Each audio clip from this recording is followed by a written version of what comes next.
Isu hangat petang ini, Wahab saman Hakim Ramli, cek gugat, identiti Mr. H akhirnya terdedah juga. Saudara-saudara sekalian, video Wahab masih lagi panas. Nak menjadi pendekkan cerita, ramai orang memburu, menyiasat dan membongkar, cuba mencari siapa sebenarnya identiti Mr. H itu. Karena di Malaysia ini ramai orang yang berhuruf awalannya namanya H. Bahkan dalam parti politik sendiri ada ramai yang bernama H. Namun apabila Wahab yang terlibat dalam video tersebut tampil menyaman Hakim Ramli dan Cikgu Gad, ini menggemparkan kita semua. Cikgu Gad ialah pemimpin daripada Parti Bersatu. Manakala Hakim Ramli pula ialah seorang Hakim Ramli ialah, kejap ya, kita cari dulu siapa dia Hakim Ramli. Hakim Ramli itu ialah pengarah JKOM. Saudara-saudara sekalian, kita dapat sumber daripada Malaysia Gazette menyatakan penolong pegawai Jabatan Komunikasi Masyarakat JKOM Abdul Wahab Kadir Jelani akan memulakan tindakan saman terhadap dua individu berhubung penularan video pembualan lucah individu mirip bekas Ketua Pengarah JKOM Datuk Muhammad Agus Yusof dan Wahab. Perkara itu disahkan kepada Malaysia Gazette oleh peguamnya Faizal Rahman hari ini. Difahamkan Abdul Wahab menyaman ahli jawatan kuasa penerangan Parti Pribumi Bersatu Malaysia Bersatu Badrul Hisham Syahrin, lebih dikenali sebagai Cikgu Gad, dan pengarah JKOM Hakim Ramli, pengarah bahagian JKOM Hakim Ramli. Anak guam saya telah memberi arahan untuk mengeluarkan surat tuntutan saman kepada dua individu ini berhubung penularan video lucah tersebut, katanya. Itu sahaja yang saya boleh dedahkan. Yang lain-lain kita maklumkan kemudian. Katanya ringkas sebentar tadi. Sebuah rakaman video berdurasi 3 minit yang tular sejak 17 November lalu menjadi topik hangat di laman media sosial. Berikutan terdapat individu mirip Muhammad Agus bersama seorang lelaki. Susulan itu, Muhammad Agus yang meletak jawatan sebagai Ketua Pengarah JKOM mendakwa video perbualan mengaitkan beliau sebagai adalah palsu dan disunting pihak tidak bertanggung jawab. Selain itu, Abdul Wahab mendakwa beliau dijadikan kambing hitam untuk menjatuhkan Muhammad Agus oleh individu bernama Mr. H, namun sehingga kini identiti itu belum dapat disahkan. Ikuti terus ulasan selepas ini. Selamat petang, salam sejahtera, terima kasih karena bersama dengan saya di Nazlin Unity Channel. Langkah Sheraton 1.0 adalah sejarah hitam politik Malaysia yang paling hitam sekali. Langkah yang paling dibenci oleh penganalisis politik, dan saya secara pribadi saya mengutuk perbuatan tersebut. Karena perbuatan tersebut telah menyebabkan huru-hara politik selama berminggu-minggu. Di samping itu, ianya menjadi duluan, menjadi ikutan, dan menjadi standard baru dalam politik Malaysia. Manakan tidak, sekarang ini mula muncul langkah Sheraton 1.2, 1.3, 2.0, 2.1 dan sebagainya. Semua ini bermula daripada 1.0.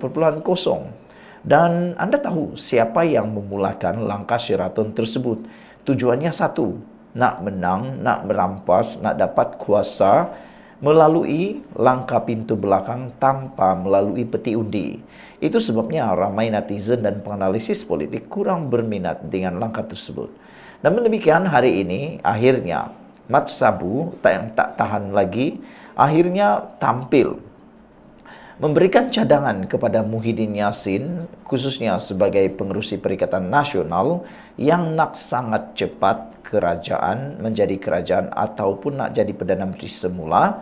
Ini Mat Sabu cadangkan satu cara, satu pendekatan untuk dapat merampas semula kerajaan ini melalui cara yang sama, yaitu cara yang betul itu ialah tukar kerajaan, kata Mat Sabu, tunggulah PRU.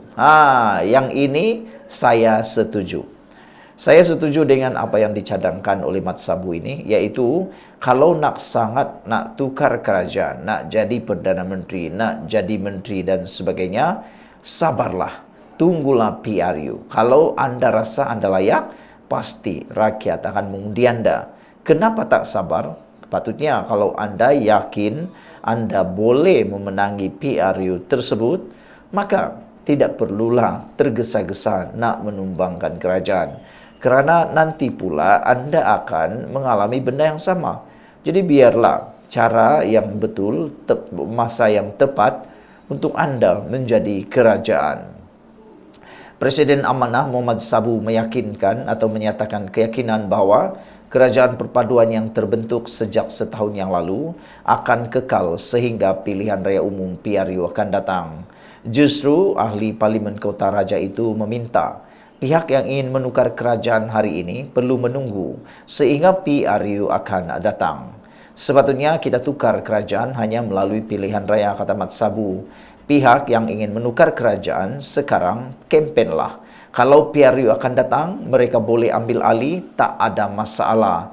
Jadi, saya yakin kerajaan ini akan kekal sehingga PRU akan datang. Sekian, ikuti terus ulasan selepas ini. Selamat petang, salam sejahtera. Terima kasih kerana bersama dengan saya di Nazilin Unity Channel. Ini satu keputusan paling mengecewakan untuk Muhyiddin Yassin. Nak tukar kerajaan, tunggulah PRU, itu kata Mat Sabu. Presiden Amanah Muhammad Sabu menyatakan keyakinan bahawa kerajaan perpaduan yang terbentuk sejak setahun yang lalu akan kekal sehingga PRU akan datang. Justru ahli Parlimen Kota Raja itu meminta pihak yang ingin menukar kerajaan hari ini perlu menunggu sehingga PRU akan datang. Sepatutnya kita tukar kerajaan hanya melalui pilihan raya, kata beliau. Pihak yang ingin menukar kerajaan sekarang kempenlah. Kalau PRU akan datang, mereka boleh ambil alih, tak ada masalah, kata Mat Sabu. Jadi saya yakin kerajaan ini akan kekal sehingga PRU akan datang, katanya kepada pemberita di Konvensyen Amanah Kelantan di Bacok hari ini. Terdahulu, Menteri Pertanian dan Keterjaminan Makanan berkata demikian ketika diminta mengulas kenyataan pemimpin PAS yang terus memainkan sentimen kerajaan perpaduan perlu ditumbangkan. Katanya, negara tidak tersedia menghadapi satu lagi krisis politik seperti langkah Sheraton pada tahun 2020 yang menyebabkan kerajaan PH yang dipimpin ketika itu oleh Dr. Mahathir Mohamad ditumbangkan. Bagi saya, peristiwa langkah Sheraton itu satu malapetaka politik Malaysia. Bila berlaku tukar kerajaan dan Muhyiddin Yassin menjadi Perdana Menteri, kemudian berlaku tukar Muhyiddin kepada Ismail Sabri Yaakob. Kemudian itu ada percubaan lagi nak menukar Ismail Sabri Yaakob, ditukar pengganti yang lain. Saya ditemui dan dibincang. Akhirnya, kita tak mahu tukar kerajaan. Kita buat MOU, Memorandum Persefahaman, supaya kerajaan Ismail Sabri sampai PRU, dan inilah kita kata bila berlaku tukar kerajaan tanpa pilihan raya, katanya. Bagaimanapun, Muhammad yang lebih mesra dipanggil sebagai Mat Sabu tidak mendedahkan pihak yang menemuinya untuk menukar kerajaan Ismail Sabri Yaakob.